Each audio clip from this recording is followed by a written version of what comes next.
Everybody will judge a book by its cover. Everybody. I made some really bad covers over the years. This thing is hit, Oh my man. God, Dale. We're just getting started with Dale L. Roberts. He's an award-winning author and video creator, but most importantly, he's been very helpful in my process of launching my 2 books. Dale, it's a pleasure to have you on the podcast. What's going on, man? Yeah, Alex, it's going pretty good. I feel like we're already gelling really, really well. I'm flattered to be among your guests, man. I got to tell you, I didn't build any towers, but I've helped people build businesses. So does that count? Hey, how do you want to be remembered? Gosh, a guy that lived passionately. I think the people that are closest to me, I want them to think that I was a fun person and I was passionate about living, because life's too short. Don't live with regrets. You're listening in here. We're just getting started with Dale L. Roberts. He's an award-winning author and video creator, but most importantly, he's been very helpful in my process of launching my 2 books. Dale, it's a pleasure to have you on the podcast. What's going on, man? Yeah, Alex, it's going pretty good. I feel like we're already gelling really, really well. I just found it so insightful just chatting with you prior to us doing the interview. So geeked up to be here. Thanks so much, man. I appreciate it. Hey, man, look, I must tell you, writing a book is one thing, publishing a book is another, and running into your YouTube channel in my process of doing both of these things was incredible. Not gassing you up because you're a guest on my podcast and because I'm speaking to you right now, but hey, I'll take it. but speaking about YouTube specifically, when it comes to book publishing and Amazon specifically, you are killing it. Now, when I found your channel, I went on a huge binge. I think I spent probably all day going through your videos saying, this guy is giving all this shit away for free. How incredible, how selfless of him. I want more. And I took it upon myself to look into your YouTube bio, and you have a Discord community. Yeah. Incredibly powerful Discord community. And I said, you know what? This guy isn't just an author. He is a marketer. And I thought it would be great for us to chat. Don't tell anybody, man. We connected last year. I know you were working on some books. You were trying to free up some time. We finally were able to get you on the books, which I'm very happy about. And I'm very happy to have you on here, man. Talk to me about how your last year has been in publishing, man. You got like 2 or 3 projects coming out? Oh my Lord, 2 or 3. It was so funny because actually anybody that listens to this podcast on a regular basis should know that Alex really is one of the most professional podcasters I've run into yet. He's so dialed in everything that he does. And I felt terrible because when he reached out to me, Alex, his timing just wasn't right. I was in the midst of putting together an 8-book project. I'd been writing, I'd written about half of them back in 2021 during like NaNoWriMo in the month following that. And then it just collected dust all throughout 2022. I came back to it in 2023. And then rather than fixing those 4 publications, I was like, oh, let me write 4 more. Oh, don't do that.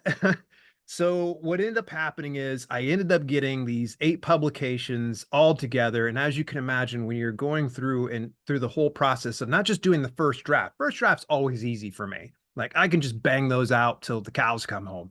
It's the thorough editing, because you're going through the developmental editing, you're going through copy editing, you're going through proofreading, and then I usually slip in beta reading in between a couple of those phases there. So 8 books. You put all that stuff together, and next thing you know it, you're buried knee deep in this whole project. And I had to start saying no to the interviews. And I think you were one of the first people I said no to. And I felt terrible because there's been so many times I get these cold prospecting emails and someone's like, random person like, hey, could you come over to my podcast? Yada, yada. I love your stuff. And it's great. But for whatever reason, you just had your stuff dialed in. And I was like, I have to bookmark this guy. I hope he's still available in a few months. Yeah, it took a whole year. Hey, man, I was my partner Michelle and I really wanted you on. And when you wrote us this week, we're like, it's so great. Dale's really organized because, I'm okay with getting a no, let's do this later on. There's nothing wrong with that. But you rarely have an individual that's so organized that reaches back and says, hey, you know what? You wanted to have me on. Sorry, it's been some time. I was swamped, but let's get this done. And that speaks a lot to your character. So super cool to see that you actually take this stuff seriously, man. I'm really happy about it. Well, I think it speaks volumes to how you approach this business. And I think a lot of people, entrepreneurs in general, need to approach it in the same way that you do. You're always on stage. whether you're on social media or in an email or even in Discord, some capacity, you're always on stage. People will always judge you. So you always need to lead with the best first impression. And I think that's where you made an indelible mark on me, where I'm like, this guy knows what he's doing. By the way, great professional headshots. I don't know who did that, but you look like you belong in a Sears Roebuck catalog. You look like a supermodel, for crying out loud. Hey, listen, I am a freak content creator since I'm 18 years old. I love to Wow. connect with talented content creators, photographers, videographers, authors, and I built a nice Rolodex, man. So, we do have our headshots occasionally, and we do magazine covers and stuff like that, red carpet Yeah. images. So we try to look our best. I appreciate you noticing that. Now, Yeah. the community you've built on Discord, Yeah. really solid, man, because look, I published a digital marketing dictionary about a year and a half back. I was dealing with some challenges in publishing, getting it approved, getting it accepted. Thanks Mhm. to you and the self-publishing with Dale community, I was able to get past those challenges. And then I published my second, which is a children's book called Polo's Day at the Park. I wanted to leave my mark in children's books and values when it comes to children, instilling good values. I went ahead and did that. You guys helped me with that. Now I'm working on my third, which is a full-scale 0 to 100 digital marketing book. And of course, I've received help from your community, not only from you directly, because you write back every time, whether it's on DM or whether it's in the group, but your Yeah. team members are so engaged. Not your team members, but your community members are so engaged that they actually respond and help and take the time to go over everything. And I thought that was really impressive. So I guess I want to start going down that road. Yeah.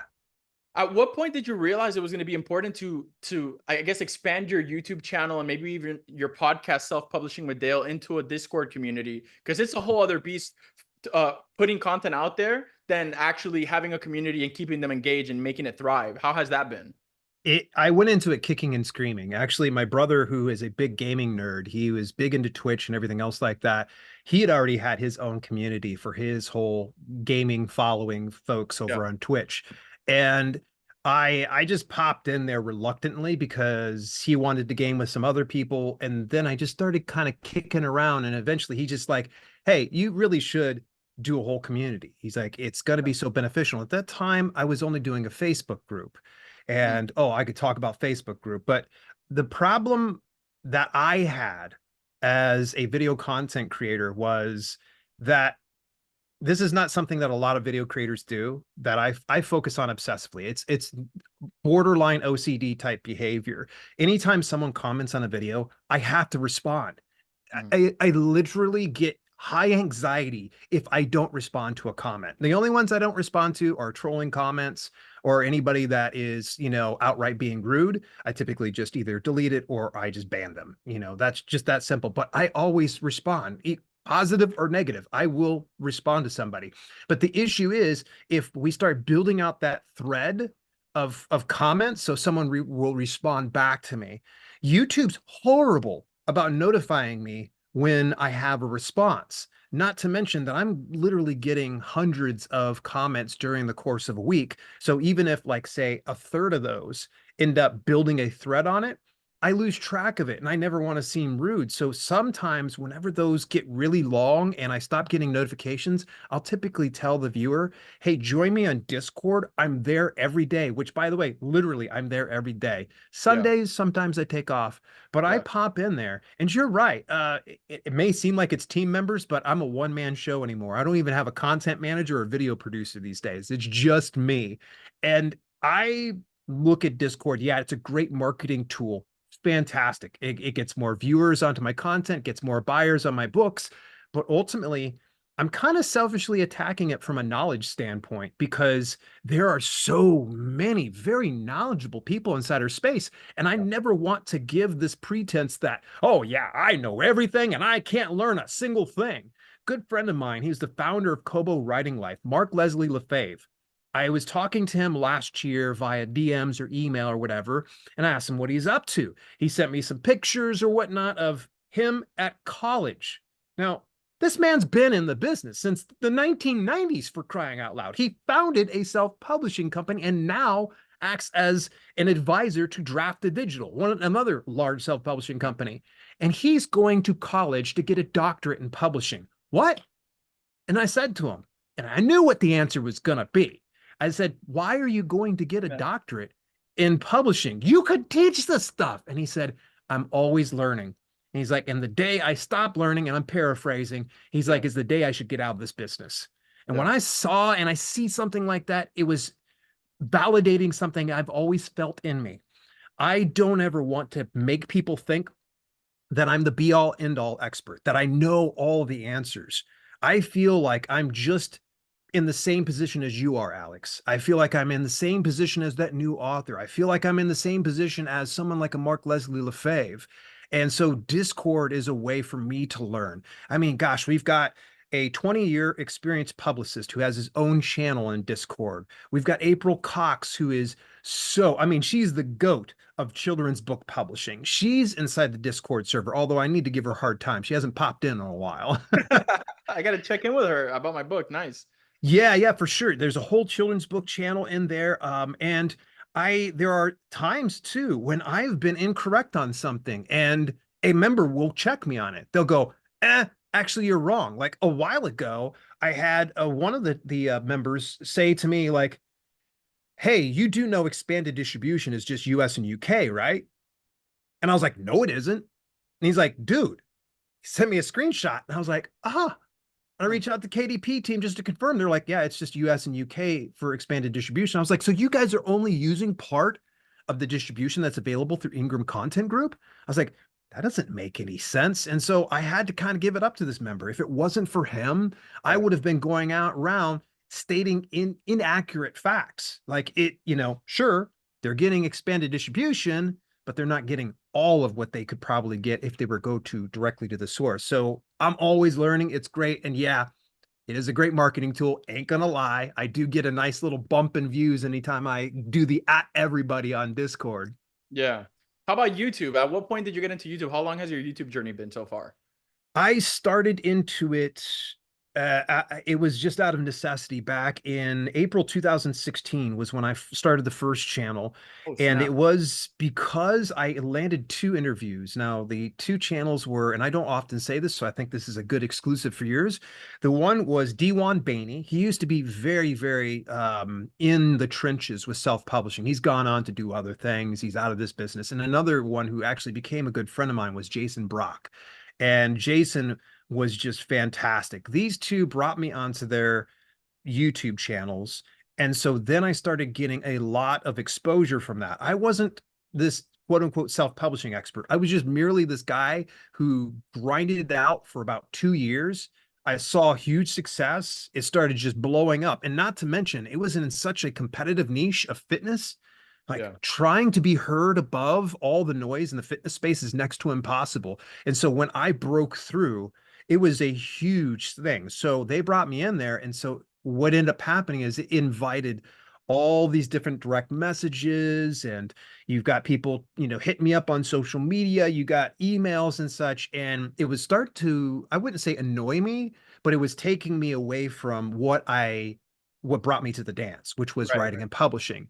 So in my genius mind, I said, okay, what if I just, anytime someone has a question, I'll just shoot a quick video, upload it to YouTube and be done with it. And I'm going to become wildly successful. I'll be the next PewDiePie. Um, yeah, it did work to a certain extent, but it never slowed down the questions. If anything, it brought in even more questions and started my early OCD like behaviors for answering comments. Right. I would say within a year of me doing that, I just kept dabbling, dabbling. I experimented with a couple things, and then I started becoming frustrated. If I could be successful at writing and publishing books, why couldn't I do the same thing for writing and publishing videos? Mhm. And it was 2017, June of 2017, that I said, that's it, Dale. It's all or nothing. Let's put the publishing business on hold for right now. It's doing just fine. We'll just run some ads. It'll be good. And I was right in that regard. And I said, let's just wholeheartedly devote ourselves to YouTube. And so I literally published for 144 days straight. I didn't take a single day off. I was covering everything, every little nook and cranny. Now, mind you, if you go back to those videos, by the way, they're hot trash. It's, they're absolutely terrible. The information's good, but the Yeah. Yeah. production, for whatever reason, I just I thought it was okay to shout at the camera. I was like, you want to know what? Calm down, bro. It's, you need to probably go decaffeinated from this point on. I'm already high energy. Yeah. So probably the caffeine didn't help back then. And I'm not on it anymore. So we're good to go. But yeah, it really helped out. It wasn't until I got to that 140-day mark, I think it was, that I was having a conversation with somebody at Vid Summit in LA, which is a video creator conference. And they were like, when do you plan on stopping that? Because you're going to burn out for long. And I'm like, yeah, you're right. And so that's when I started slowing down. I put, 3 to maybe 4 videos per week, which is typically my upload schedule now, between 1 to 4. And that's when it really started taking off. I had already hit my 1,000 subscriber mark by that time in 2017. I think within another year of that, I'd already hit like 10,000 subscribers. It was growing so much because I was becoming a student of the game. I was Yeah. trying to draw those parallels between what I understood with the self-publishing business and books and transferring that over into what I did with videos. Now, as far as the podcast comes, that's a whole story in and of itself, but I'll give you the TLDR. I was recording all of my podcast episodes on Twitch to an audience of maybe 6 people, which it's not nothing by any means. And I just wasn't getting anywhere fast. So, as an experiment, I took all of the videos that I had shot on Twitch, exported them over to YouTube, launched them on YouTube, and then boom, it just takes off. I'm like, Twitch, I'm done. So that's when I just started doing the podcast recording over on YouTube. So a lot of people kind of wonder whenever they first show up on the podcast channel, like, why does he have 2 different channels? One is very produced, high level, high production, high quality. So that's the Dale L. Roberts channel. And then the podcast is more like run and gun. I've got an outline put up. There's nothing sexy about it. It's a podcast. I can bloviate for long periods of time, and other times I can kind of keep it as short as possible. So that's the TLDR of the podcast. It's interesting because, like, different people will find you different ways. I found you through YouTube. I found Yeah. my way to Discord, then to the podcast. I'm sure there's other people that have a backwards experience, and Yeah. so but the idea is that you put content out. Talk to me about the balance of being a content creator to help other people versus spending time creating your own content, which continues to make you an expert. What would you say is your time breakdown that of spending? And I guess we could approach it from an aspect of percentages. What percentage of Yeah. your time do you spend writing and being a creative for your personal projects versus being selfless and teaching others? Yeah. It's definitely a 50-50 split right now. Okay.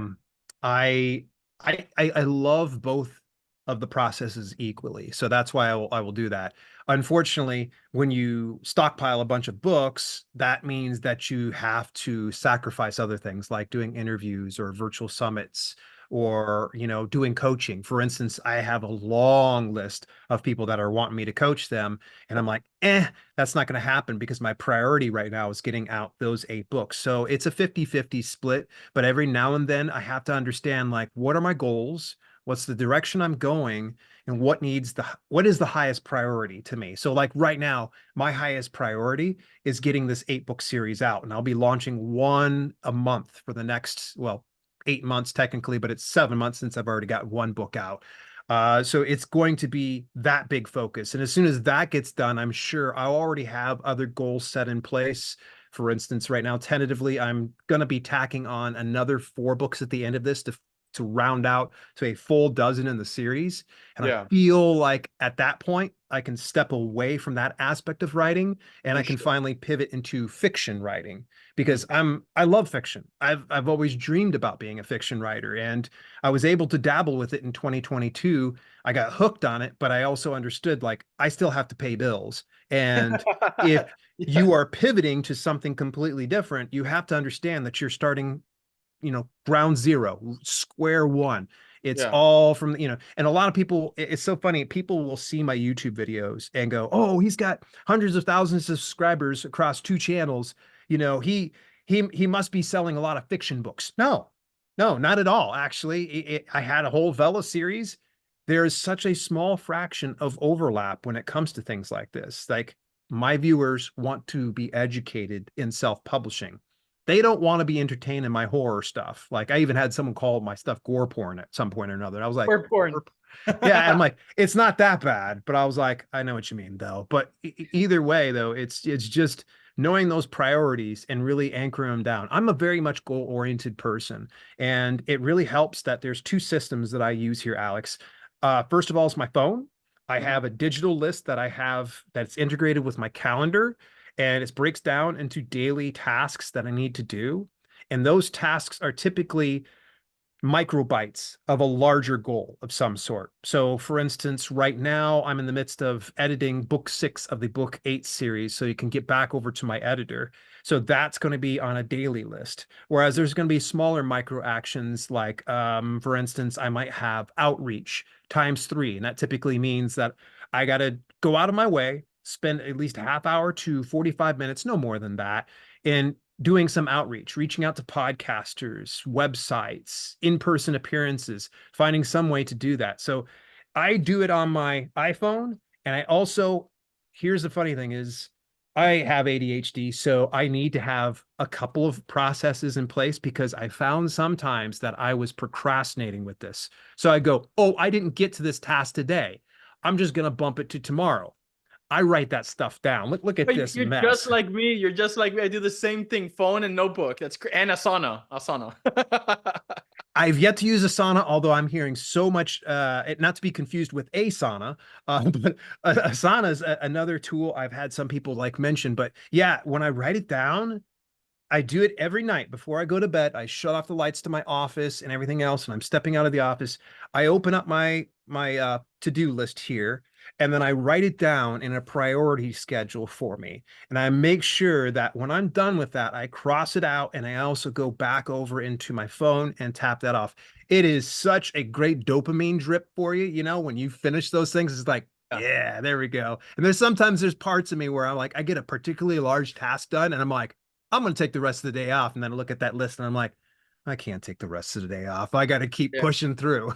Well, that's why you're doing well, man. So listen, how do you identify market trends and decide what genres or niches to publish in? Because I know it might be a mix of like passion, but you're Yeah. also a data-driven guy. How do you balance that? Hmm.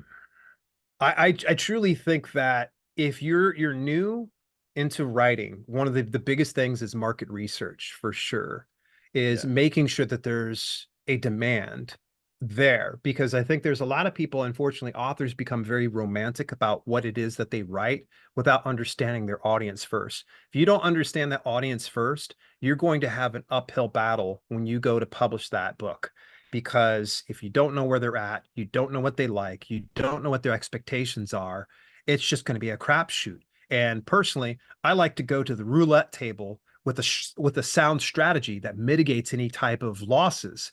And Right. I can't just simply go, well, let me bet on Black 13 because it's my favorite number. Mhm. No, that doesn't work. The same thing can be applied to this whole business. If you want to be a hobbyist writer, go for it. Don't worry about the market research. Don't let me make you feel bad. Like, I don't want you to feel bad. I really do believe this business does have room for those passion lovers. Those people that are passionate about the craft of writing. Kudos to you. But those that want to take it seriously and make any type of impact in their business as well as in their income need to do that market research in advance. Now, identifying those trends becomes a little bit more difficult. So what I always recommend is start with what you're familiar with, even if it is a tenuous grasp on something that you're familiar with. Right. Get into that. And the other thing is study it. If you plan on writing Werebear Shapeshifter romance novels, then you need to be reading those Werebear Shapeshifter romance novels, good and bad. Yeah. Study the reviews because the readers are going to tell you exactly why they liked it, which you need to embrace whatever they liked, all the tropes, all of the things that they enjoy about it. And then you need to pay attention to those low reviews. Where are they missing the mark? How can you be able to capitalize on that gap in the market? Because when you can capitalize on that one there, you're going to rise above the pack.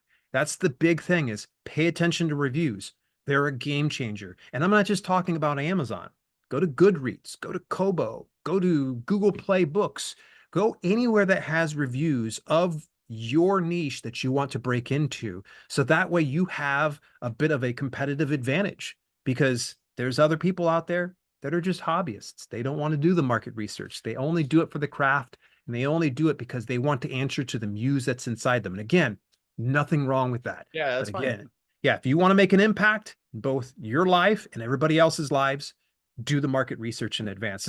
I'm not sure if I gave you too nebulous of a response there. No, If you have no. questions, obviously fire away. That was great. Now, speaking of research and all that, are there any specific keyword research tools that you like to use as part of your stack when you do this type of stuff? I am so glad you asked this. And I feel almost like this. I'm going to reach out to them and tell them they need to pay me anytime that I mention them. I've got a 1-2 punch combo right now, and this has been within the last 3-4 months now that I've been going to my launch strategy. It starts out first with Dibbly Create. Dibbly Create, fantastic word processing software that comes with AI assistance. And it actually has some market analysis tools that you can go into. You can look into search term analysis, category analysis, as well as competition analysis, or AKA book analysis. And you can go in, give it like a keyword of some sort, and it'll spit back all the relevant publications, the number of reviews, the strengths, the weaknesses, and the most important thing I enjoy is it gives you short tail keywords as well as long tail keywords. And it's a big list that you'll get with each one of those. Now, the problem is you don't want to just take those and slap them into your book and, and hope for the best. What I will do is I will take those keywords then and I will validate them through Publisher Rocket. Great tool, by the way. Anybody that's breaking into this business, Publisher Rocket is, to me, one of the best investments you can make in your career, because you could do this research. Absolutely, you could do it without either of these tools, but it then comes down to intuition. You have to kind of trust your gut. And thankfully, years ago when I broke in the fitness, I just had to trust my gut, because there was no Publisher Rocket back then. There were some tools, but I couldn't afford it. So I literally just had to go on intuition. And thankfully, some of that actually ended up paying off. Then when those tools came around, I had the discretionary expense that I could kind of plunk down on Publisher Rocket. And of course, within the last year with Dibbly Create. Those two are fantastic. And I'm going to keep preaching this, especially in the coming months, about that 1-2 combo. It makes life so much easier. I don't need to spend 3 hours and banging my head against the wall trying to do market research when I just have those two tools that will do it all for me. Love that. Now, can you discuss the impact of book cover design on sales and how you approach this aspect of publishing? Oh man, you're asking all my favorite questions. It was like you've been studying me. Book cover design. Everybody will judge a book by its cover. Everybody. Literally. There are few exceptions to the rule. There are some people that are just, they don't care what your cover looks like. If they get a recommendation, they're going to go and they're going to read it. Right, But yeah. I'm going to say you 99.9% of the time, that book cover will make or break the success of your book. To me, if you are not a graphic designer, if you do not have experience in graphic design, either one, you're going to need to take years to learn that and apply your craft, Yeah. or two, hire somebody. And I'm going to be honest with you, Alex. I made some really bad covers over the years. Let me just share one with you here. Hang on. And this thing is hit, Oh my man. God, Dale. I know. I have to bring it up because everybody's going to laugh, because this is straight trash. First of all, the picture in the background is normally beautiful, but for whatever reason, back in 2014, when I created this cover, Yeah, I yeah. decided aspect ratio. Yeah, screw that. We don't need aspect ratio. So I stretched the photo to make it fit inside there. So of course it looks like hot trash. And then I put some weird font on here. It almost looks like impact. And I put a terrible gray shadow on it. It's Looks just like remember the Paint app? Back in the day, the Paint. nailed it. And hey, look, I take no offense to it. It does. It looks Oh, like it's hot part of your garbage. process, man. It's part of your process. We all have like everybody's first thing is maybe a little bit funky. Like Yeah. that's where you're at now. You've gone through all the processes, man. Right. So that was an experiment. And it was so funny that, back then I didn't have high expectations. I literally, when I published this, I still was in a day job at the time. And Okay. so me, it was good enough. But when I started to consider going into this full time, I knew I needed to start hiring pros. And that's when I'd run across all these YouTube channels, and Jason Brock, the name I'd mentioned earlier, his channel, he had shared how you could get cover designs for $5 on a platform called Fiverr. Yeah. And I'm like, $5 for a cover design? I don't need to spend hours to do this JoJo cover. Yeah. sign me up. Absolutely. And so I continued to dabble a little bit with the cover design. Some of it was okay, but for the most part, it was usually trash because you could kind of tell based on sales. I mean, I even inadvertently ran an experiment, if you will. I had a book that really took off, an Ultimate Home Workout Plan bundle. I had a Fiverr cover on it. Sales started dipping. And so my brain goes, okay, we just need a new cover. Maybe if we get a new one, we'll drive more sales up and it'll start to bolster a little bit more relevance over on Amazon. Yeah, I should have hired a pro because the cover design I put up literally took me from, I would say, getting about 6 to 12 downloads per day to nothing, literally nothing. And I let it ride for 30 days. And I think I probably got all of like maybe half a dozen sales. And at that point, I go back to the original cover design, sales start shooting up again. And I'm like, oh my gosh, I just literally just face palmed right through my freaking skull on that one. And I'd spent hours crafting the one that I'd put up. And I Yeah. felt a little hurt, but it was also a great lesson in that leave it to the pros because I'm better suited to doing things on video. I'm better suited to writing. I'm better suited to networking, things like that. I am not a good cover designer. And I think that I've seen by and large, a lot of indie authors that I've crossed paths with are not good cover designers. And there's often times that they become very attached to their work. And they were like, oh, I just love doing the book cover design. It's one of my favorite things. Fantastic. But if you expect to get any type of results, either A, you're going to need to grind it out until you get some good, decent cover designs that make sales, or B, hire somebody out in the interim and then dabble on the side. Yeah. Work to the stuff that's your strong suit. And there was a case study that was released by a company called Reedsy. I'm not sure if you're familiar with them. Spelled Reedsy, and they did a split test on DIY cover design versus a professional cover design. And they did it in 6 different niches. Actually, it might have been 7. One of those 7, it actually performed less. All of the other ones, by and large, had I think it was like a 69%. We're just going to say 69 because it's hilarious. 69% increase in click-throughs. So this Yeah. means that anytime they were serving a Facebook ad out with a DIY cover, it was performing less than what it would with the professional cover design.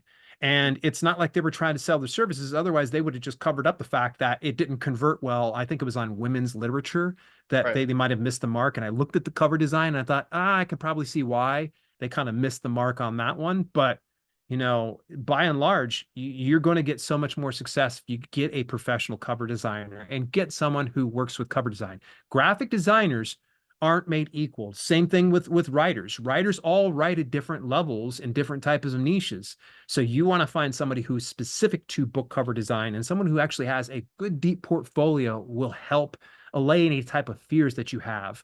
I'm big about Miblart, one of my favorite ones. They've got a sister company called Get Covers.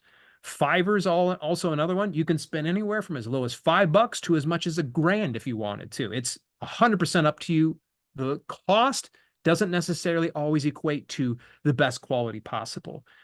It just depends a lot on experience. Now, I want to take the chance also to plug in your Discord community because I know there's resources for that within the community. Am I right? Yeah. Mhm. Yeah. Okay. And I've seen that also. I've seen a lot of community members like critique each other's cover Yes. art, which is a really important part of the process too. Because you might think that you're onto something good, but then when you run it by a bunch of pros, they kind of point a few things out, and then you're back to the drawing board, which is okay. Yes, that is the big thing about networking with other people in your field. I recommend this on a regular basis, even if you're an introvert. It's I have a specific channel for cover feedback. By the way, I got my covers roasted. It's not like I am completely impervious to any of that. I believe that it takes a community to build something special and something strong and something that will be long lasting. And there were items that they pointed out in some of my cover designs that I didn't even think about otherwise. And it was so insightful. And that's why anytime I ask for cover feedback, I'm like, pull no punches. I didn't create it. I don't care. Tell me it's freaking, uglier than a bowling shoe, for all I care, because You do that, I, guys. yeah, I just want to have that honest feedback. And you also need to, when you're dealing with a community like that, you also need to take it with a grain of salt, because every now and then you're going to get somebody be like, yeah, you should use a Comic Sans font in all neon colors. Yeah, True. that's not a good idea. Now, how do you leverage Amazon advertising to increase the visibility of your books? Oh, Amazon advertising. This right here is one of the greatest tools with anybody that has a budget to spare. Um, it's it's not something that you need to plunk thousands of dollars per day into. I think a lot of people get very intimidated by the whole process. If you are new to Amazon advertising, let me just share why you want to use that. If you're publishing your books to Amazon, you want to promote within Amazon sphere. Sure, you can use Google ads. Sure, you can use Facebook ads, but the problem is that's not a warm audience. So in a lot of instances, yeah, you could get that hyper targeting, but sometimes you're being very disruptive.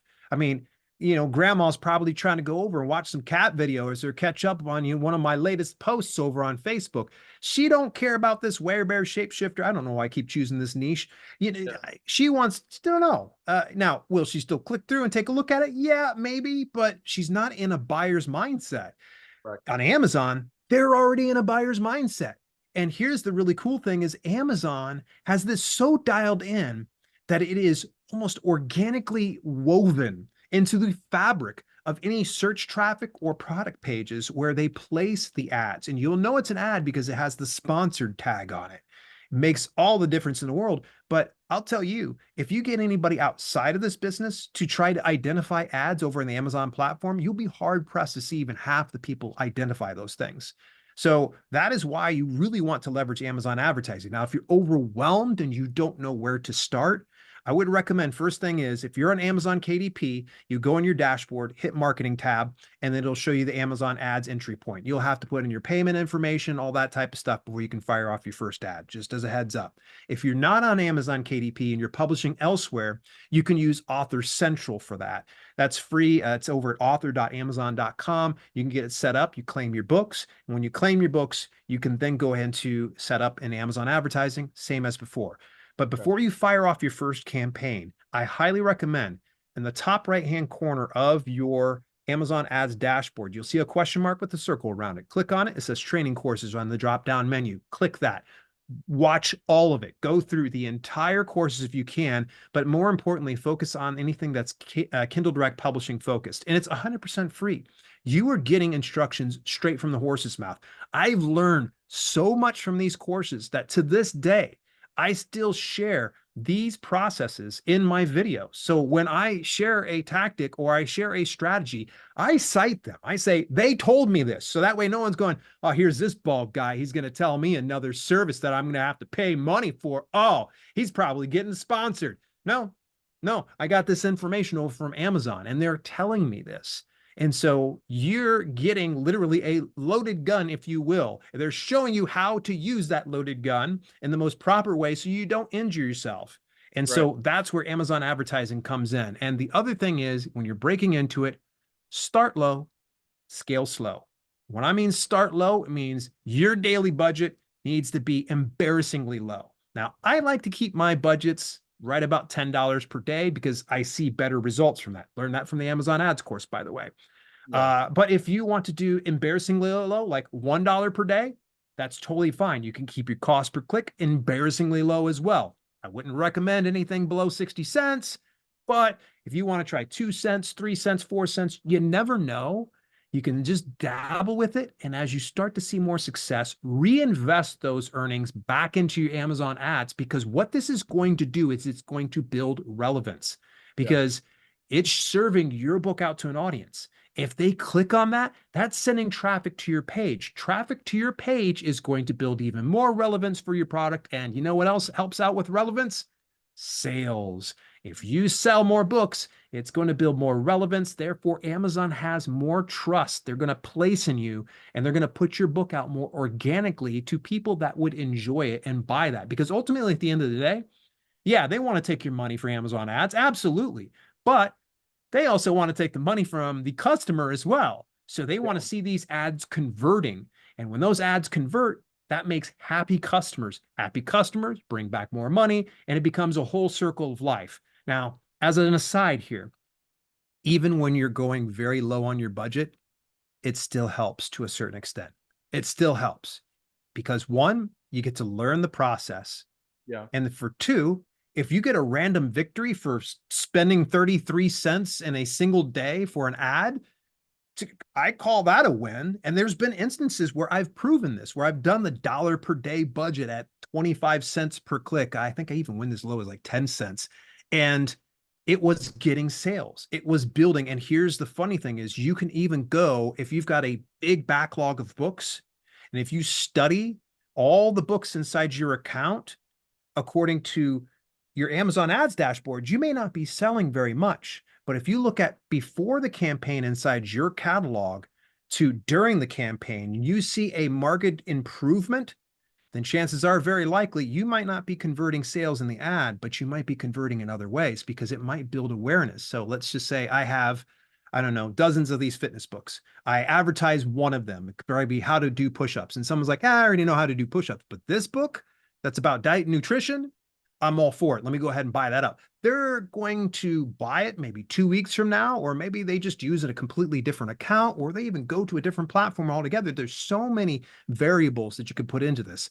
All that to say this is try it.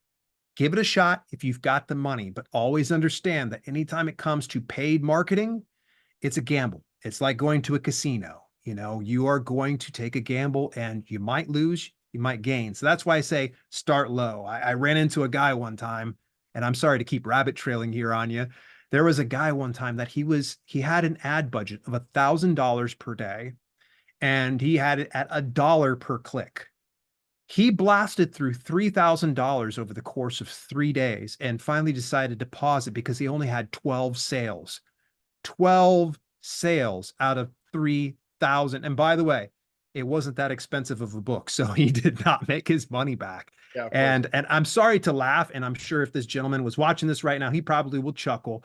But he got a hold of me and was like, "What am I doing wrong?" I was like, "Well, first of all, if you don't know ads, don't put $1,000 per day on it because you will lose your ass on it." Yeah, absolutely. Now, let me ask you something related to that. Yeah. I know this varies on industry and timing of year and everything, because at the end of the day, these are auctions. And to give you some context, the last 15 years, I've been a media buyer. I run ads for companies. That's what I make a living out of. I Yeah. podcast, but I make a living out of running ads for products and services, Yeah. specifically Facebook, Instagram, Google, YouTube. I ask about Amazon because I'm fairly newer to it. But the question is there more or less like of a sweet spot number you like to stay within when it comes to cost per click? Meaning if it's like 80 cents cost per click, do you re-strategize? Do you like to stay within 40 to 50, 30 to 40? Like what have you found to be like an average that you like to stick to? I've found typically my sweet spot has been between 60 to 80 cents cost per click, but that's just for my publications. Right. It's going to vary based on who the author is and what their total profit is. And of course, if they've got a backlog of books, and Yeah. especially if they have a series. If you got a series, that's even better because then you can start to figure out buy through. Because I'd be willing to, if I have an incomplete series, which by this time next year, I'll be able to go really big on a loss leader, meaning that I would be willing to bid even more, like $1.25 to $1.50 to get someone into the first book in my series Like because I know that the buy through is going to be proven.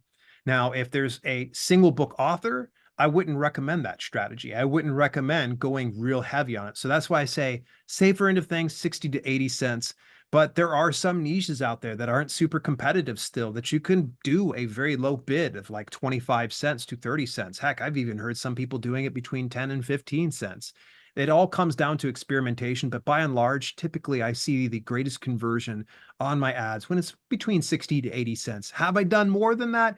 Yes. Have I lost my tail on it? Usually, but it's a learning process because as you lose that money, you will discover targets that convert well and targets that don't convert well. And then you can build better campaigns based on that. Because if you have high converting targets and low converting ones, you can take those high converting targets, build a manual campaign off of that, and then take those low converting ones and put it in as negative targeting so you aren't bleeding money on those inessential targets. Do you run ads on Amazon for all of your books, or some you just don't? Just some, just some. Yeah, at this point, I'm somewhere in the neighborhood of over 70 books. I Yeah. don't touch my fitness books anymore. I don't put any more ads into them because I honestly I just don't care about them anymore. I hate to say it. I spent so many years building it and such. Right now, my main focus is on the educational space for self-publishing. So I'm typically putting it in there. I dabble just a little bit here, a little bit there. I try to experiment with different ad types. Right now, my biggest issue is they have video available through sponsored brand ads. I Mhm. can't use it because of the series name that I had, which was the Amazon self-publisher. With the name like Amazon, they block you from that. I can Yeah. do regular ads, it's no problem, but they give me the opportunity to do video, my strong suit, and I can't do it because I'm using the wrong name. Hence Yeah. why I think I even mentioned to you that I've got 8 books in a series. And I'm going to be tacking on an additional 4. Well, that's because those other 3 books, I'm going to go and do a second edition of those, tack it on to the very end, and it's going to remove the Amazon branding from it altogether. Yeah. So, but yeah, I play around with it. It doesn't go to all the books. I do have to be very wise with it, and I always know which books convert really, really well. My Amazon keywords for books converts really well. The Amazon self-publisher collection converts really well. Recently, I started up a lot of really good ads for how to write a book in 48 hours, which was an essay. Yeah. That one's doing really well. And I just started doing the self-publishing for new authors, which is my latest publication. And it's just taking my time, making sure that I'm not going broke running some of these ads. As you know, it's pretty easy to do if you're not careful.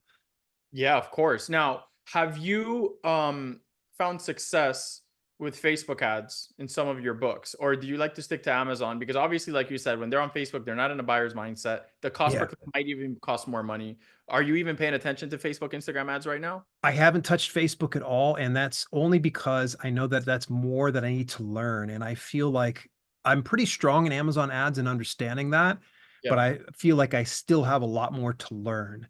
Yeah. And so rather than me trying to spread myself out too thin, not only just myself in the bandwidth, but also spreading out my budget. I would Right. rather take that budget and put it into something that I'm way more familiar with. I do know Facebook ads convert. They absolutely do, but you got to get a good pro, which this is a great one, good plug here for you, Alex. You, Yeah, you, for real. you have to find a good expert that would do it for you. So that way, you don't have to worry about losing a ton of money. And I would rather hire out a pro on something like that than having to learn the process. Can you share some tips on how to effectively gather and utilize Amazon book reviews? Ooh, man, I wrote an entire book about that. Of course you did. I wrote an entire book of that. One of the best ways to do it is the first thing is it's always pre-launch. You always need to make sure that you don't rush your publication onto the market because you're just publishing and praying for the best. I would recommend that you start an advanced reader copy team, which means that you are going to find readers that are willing to read your book in advance of the publication. That way, when it does publish, they will post reviews in the various areas. If Amazon's your focus, you put it on Amazon. If it's Goodreads, great. For me, I'm a wide published author, so I take all reviews. Like I'm very, very much agnostic about all the platforms. Amazon's great. I will always tell people it's the path of least resistance, but I like everywhere because I go to libraries myself as a reader. But to get those reviews and get those readers, that's where it becomes a bit tricky. So there are actually some services out there that will help you build an advanced reader copy team. And I'm going to name some off the top of my head. They're not paying me to say anything. There's Hidden Gems Books that will help you build an advanced reader copy team. Just a heads up. They, if I recall, it was pretty cost effective. It might have been like $50 you had to put down. And if they end up accepting you, it's a 200 or something like that. And you get X amount of readers. But they have such a long waiting list that the last time I used them, there was a 1 year wait time. So if Mm, you plan on using them, do yeah. it way in advance, apply way ahead of time. Yeah. Another one's Booksprout. They will Okay. be able to get you advanced readers. Let's see here. Book Sirens. Now, Book Sirens is very, very picky about who they accept because when I applied for theirs, they were like, "Hey, Dale, just so you know, we're not going to accept your book. It's not that it's terrible, but we just know that our readers aren't going to latch onto this. We've tried it before. It's not going to work. And I appreciated that because I they could have respect that. taken, Yeah, of yeah, course. I mean, I could have wasted money on that and gotten like one reviewer, and that would have sucked. So it was really cool. So Book Sirens was another one. And NetGalley. NetGalley is another one. Now, just be careful because NetGalley can come at a pretty penny. Right now, I'm with a co-op for NetGalley because if you try to go directly to NetGalley, it's too much money, or I think they have even a vetting process on theirs. But I went through something called Victory Editing. They have a co-op for NetGalley. NetGalley is a giant pool of readership, various tastes and genres. And some of these people, like, this is all they do is they post reviews. They're not paid for it. It's all 100% voluntary. They tend to be a little bit more discerning, and they tend to give you lower marks, and they tend to be a lot more hypercritical. So if you did not get a professional editor for your book, chances are very likely that you're going to get beat up in the reviews over a NetGalley. But so far, it's been the first time I've tried NetGalley. I've already gotten 2 very positive 5-star reviews through them. Super happy. It ran me through Victory Editing, I think 500 for the year, which I'm going to end up putting each of my books as they come out and then getting more reviews as they kind of go along. So that way it builds it out. But yeah, building that advanced reader copy team, there's the premium option now, those that are cash strapped, because I know there's going to be some people that are listening in and they want to know, okay, Dale, that's all well and good. I don't have $500, much less 50 cents. Tell me how I can do it for free. The next best step is going to be build your email list. Build your email list. Every author, no exception to this rule, every author needs an email list. Even TradPub companies have email lists inside their authors' books. Why is that? Email marketing is still very much alive and well. And even if you don't think that there's value in email marketing, email is still very much alive and well. And it's one of the greatest ways to build a connection and nurture a relationship with your readers. So you're probably saying, but Dale, that costs money. No, it doesn't. You've got companies like MailerLite, MailChimp, and even ConvertKit. Yep. ConvertKit gives you up to 10,000 subscribers. What are they doing, by the way? Are they getting drunk over there at freaking ConvertKit? Everybody else does 1,000 free, but they were like, yeah, just put an extra 0 on the end of that. That's totally fine. They pay well on affiliates too. Yeah. And by the way, ConvertKit, really great service. It does come at a higher premium, but I'll tell you, there are some features that are really fantastic about it. But if you get yourself up to that 1,000 subscriber mark of readers, that's going to make all the difference. So where do you get people to sign up to your email newsletter? So then you could be able to load them up as an advanced reader copy team. So you are going to go into one of those services. It's going to provide you with a landing page for people to sign up to your email list. You're going to put it in the front of your book. You're going to put it in the back of your book. You're going to put it throughout your book if you're a nonfiction author. If you're a fiction author, it'd probably seem weird if you keep asking them to sign up to your email newsletter. Really, yeah. You're going to do it on social media. You're going to do it on a website. And even if you've got 3 subscribers, you're going to start to network and work with other authors in your niche. And that can happen through what's called newsletter swaps and group promos. Newsletter swaps are when, for instance, if Alex releases a book and I release a book, I say, hey, Alex, I'm going to go ahead and promote yours. Could you promote mine? Yeah, absolutely. What day you need to do it on, Dale? And I'll give you that date and you give me your date. We go ahead and send that on out there. So that could be just as simple as reach out to somebody, could be in my Discord community, or it could be through different services like Story Origin or Book Funnel. Those two, they come at a little bit of a premium again, so if that's not in your budget, I totally understand. You can always hit Discord, or you can go to 20 books to 50K over on Facebook or any Facebook groups, you name it, or even just cold prospect somebody who's within your niche and just explain to them the situation, why you like them, what you can bring to the table, and how working together makes the most sense. And get it to where they advertise your email newsletter. You grow it from there. And then as you're nurturing that relationship, you should be planting the seeds of my publication's coming relatively soon. I would really love to give you an advanced copy of this if you wouldn't mind leaving a review on publication date. And 9 times out of 10, your readers are going to be like, absolutely, I don't have to pay a dime to read your book. Done. Because if they sign up to your email newsletter, they already know, like, and trust you enough to give you their email.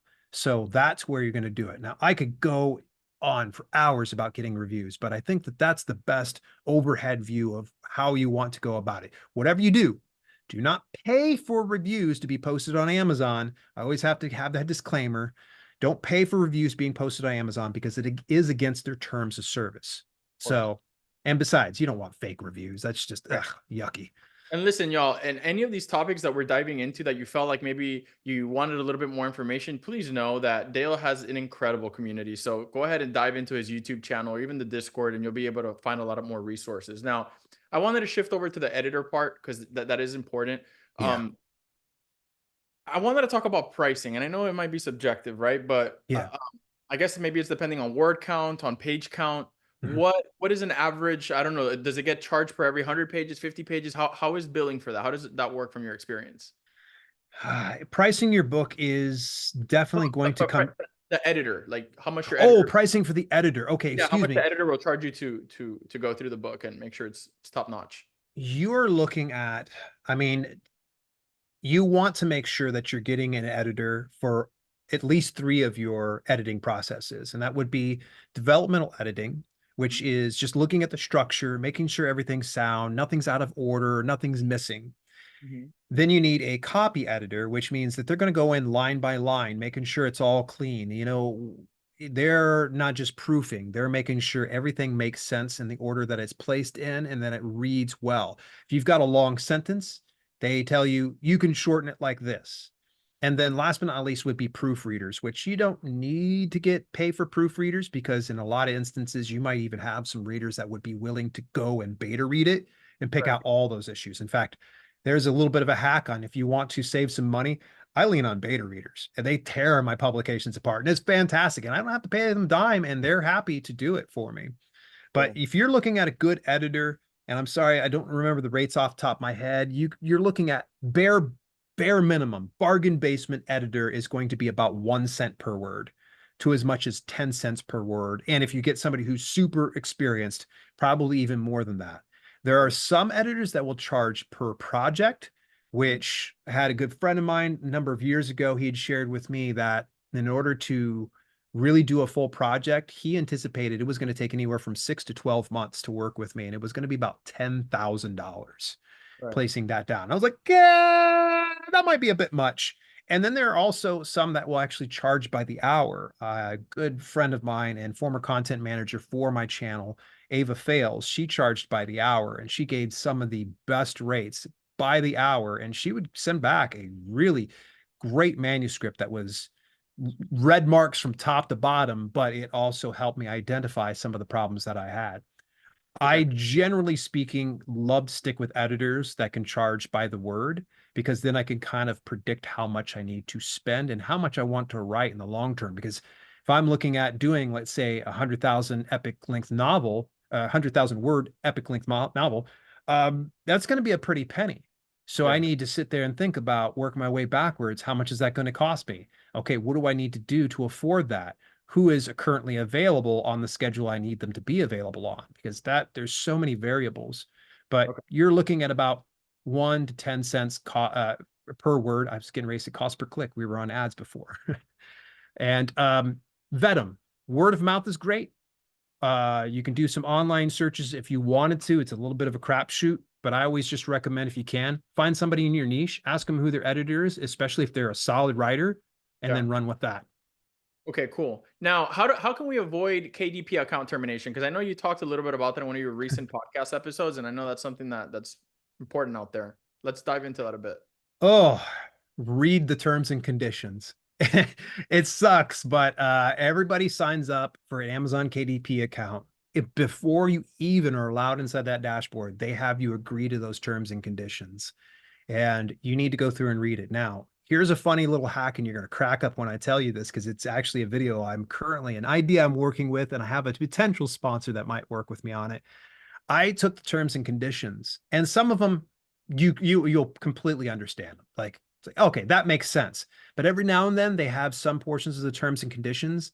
It's I don't know, it's what's the best word? It's not as transparent as you would like it to be. It's filled with too much legalese that you don't know what to make of it. So what I ended up doing, this was like a few nights ago actually, I was like, I wonder what Chat GPT Great for that. makes of this. Yep. I just literally took each passage, pasted it in there, and I had it broken down in simple terms. And I just asked ChatGPT. I was like, hey, I need to make sense of some of this. It's too much legalese.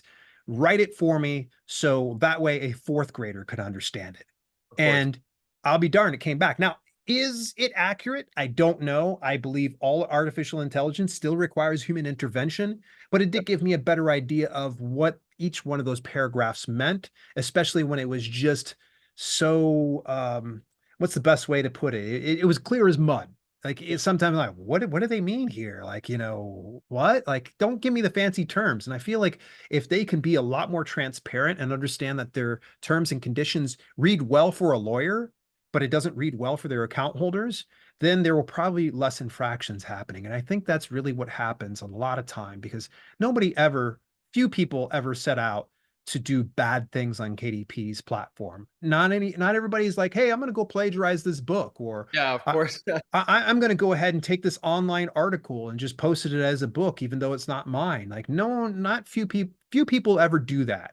They're usually the outliers. The people that are getting nabbed are getting so because either they inadvertently, tripped some type of a system inside KDP, or they inadvertently violated some type of a guideline. And so get yourself familiar with that. Become active in any author community because that's going to be a question you're going to want to ask people like, hey, what are the ways that you've seen that KDP has terminated accounts?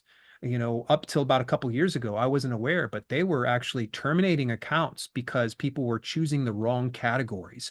The wrong categories. They are giving us the steering wheel. If you don't want us to choose the categories and you're going to shut down our accounts, why don't you just choose it for us? So that way we're not getting in trouble. It's like the IRS. You know Yeah, how much I owe in taxes? Why do I need to tell you? Just tell me and I'll pay you.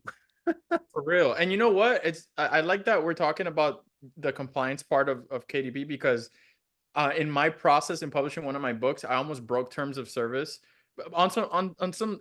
I think it was double publishing a book because one of them had gotten rejected, and you can't have two at the same time. And somebody in your community helped me out, and I would have otherwise violated the TOS. And they Yeah. had me reach out to somebody at Amazon, ask the right questions, and I actually got written permission to publish the other one and then take the other one down. So you saved my ass on that one.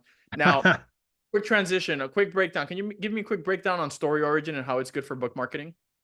Ooh, Story Origin. I'm a biggest fan of it. Evan Gao, big shout out to him. Great developer. He's a one-man show running Story Origin. There are so many tools within Story Origin, but I'm going to just give you the TLDR since I've been long-winded in a lot of my answers. Yeah. You can do newsletter swaps and group promos through them. So there is already a marketplace of authors that are available and varying niches. So if you're a wallflower and you don't want to go out and network or cold prospect, then Story Origin is definitely going to be the solution that you can be able to connect with authors. And the cool thing is once you start to run campaigns with them, you're going to build a relationship with them, and chances are they're going to open you up to their network. I mainly lean on Story Origin for two of the features. They have a beta reading feature. So anytime I need beta readers to come in, look at my book before it goes out for publishing or even to my advanced reader copy team to pick out any errors. And the cool thing is when a reader comes in, they won't see anybody else's notes. So you're going to get a completely unfiltered, view of every reader's experience. So that way there's not dogpiling like, oh, here's this typo. Oh, here's this typo. Oh, here's this. Oh, yeah, I agree with that. And then you're kind of like feeling terrible for yourself. But the beta reader team is a really good one. The advanced reader copy team, the review copy feature, game changer. Game changer, because if you can invite all these readers on over there, Story Origin manages everything for you, including the file delivery, as well as letting them know and notifying them when they need to do a review. And if they haven't posted their review, giving them one gentle reminder to tell them, like, hey, you got to go post this review. There are other things like you can do direct downloads, you can do direct sales, which you will get paid. Probably one of the best ways is doing direct sales for ebooks through Story Origin. So if you've already got a following, why send them to Amazon? Amazon's going to take their pound of flesh. Story Origin, you're already paying the monthly fee, and I think there's like a 5% processing fee for the sale, for the direct sale, 5%. So you're literally looking at like 95% royalty on every ebook sale through their platform. I Speaking of plan that, on leaning. who has Go the ahead. best royalties for book publishing in your experience? I have 2 videos on it for print books and ebooks. And I'm thinking Later Press was the best for ebooks because they give you 100% minus payment processing fees, which is insane. I've told them, I've told Nate Gillick over at Later Press, I'm like, you guys are crazy. They will make a commission on the sales if they send the traffic, but if you send it, 100% on them. So Later Press was ebook. Now let me think here. Print books was Book Vault. Okay. Book Vault had the best quality and royalty per print book. And I can't remember the percentage was, but I do remember they were at the #1 spot. Especially if you sell any of your books through the Great British Bookshop, which is their native bookstore in the UK. It was good breakdown. Next on that one would be Lulu. And I'm not talking about Lulu's distribution. I'm more talking about their direct sales feature. Now, if you're talking about platform specific as far as the best percentage goes, I think hands down KDP is still the best at 60% minus print fees. You're reaching a wider audience and you're getting a pretty good, I don't know, in my opinion, I think it's a pretty good percentage. I mean, you weigh that against audiobook royalties over at ACX where they pay you 25 40%. 60% minus print fees is pretty darn good. So that is that. I would recommend if anybody wants a full breakdown with all of the data and the statistics and everything else like that, watch those 2 videos about the 10 best ebook platforms and the 10 best print book platforms. Now, if you publish your book on Amazon and you only publish with them when you first start, do you have an exclusivity with them? Are you allowed to sell in other places? Like I wasn't very clear on that.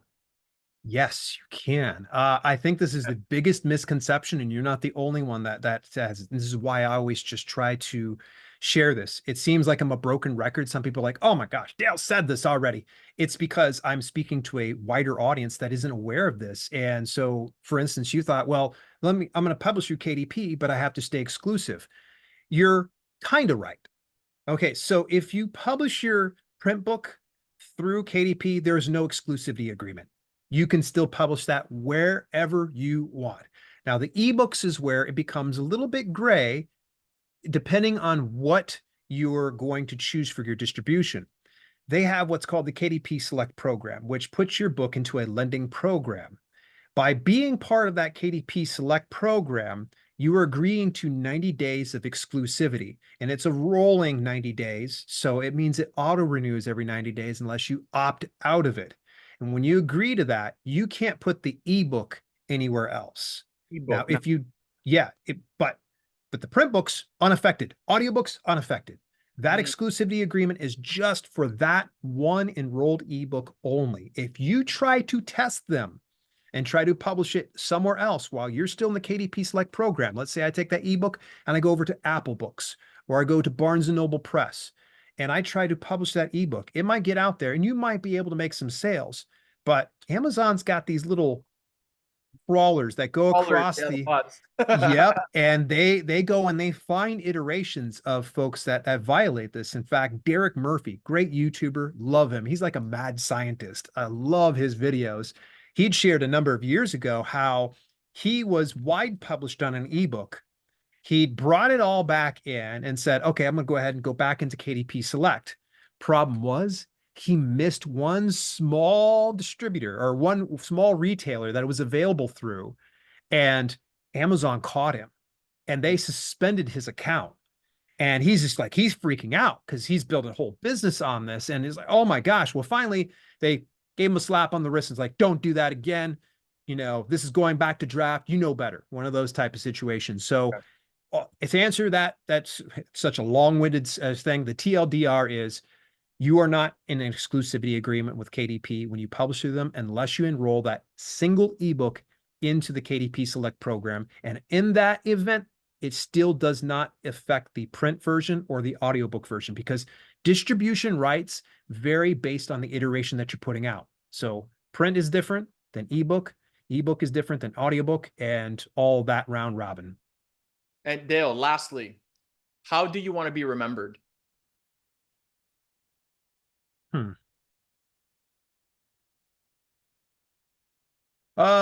Gosh, a guy that lived passionately. I don't, it would be nice to be immortalized for years to come and have people talking about me. But honestly, when I'm dead and gone, it's not a big deal. I think the people that are closest to me, I want them to think that I was a fun person and I was passionate about living. And that's what I'm all about is I love to live life with passion. So don't chase after things that don't make you happy. I chase after things that make me happy. I love doing video. I love writing books. I love talking to people. I love doing interviews like this, not to try to kiss your ass, Yeah. but it's true. I do things that I love, and the things that I don't love, I try to clip those out of my life because life's too short. You're going to find out real quick. You're going to get at the end of your life and you don't want to have a whole bunch of regrets. I've seen it so much when I was in the healthcare industry where there was 80 or 90-year-old people that would have tons of regrets. Don't Yeah. live regrets. I love that. Dale, where can we find you on socials? Where can we connect with you? Where can the listeners reach out? You can find me over on YouTube. Just look up Dale L. Roberts, or you can even go to my website, which will be a hub for everywhere, that you can be able to find all that information. Selfpublishingwithdale.com. Again, that's selfpublishingwithdale.com. Dale, I appreciate your time. Listen, y'all, if you enjoyed this episode, make sure to give Dale a follow. Also, make sure to check out hustleinspireshustle.com/podcast to find this episode where we're going to link literally everything he talked about, all the links, all the resources you're going to find on there, or whatever streaming platform you're listening on. You're also going to be able to find those resources so you could easily access all of these golden nuggets. Make sure to check out his YouTube channel. Don't be shy to jump into that Discord because it is value packed. I can tell you from experience, from being one of his listeners, one of his supporters, one of his fans. Really appreciate your time and you guys listening to us. It's Alex Quinn, Dale L. Roberts, Hustle Inspires Hustle podcast. Catch you on the next episode.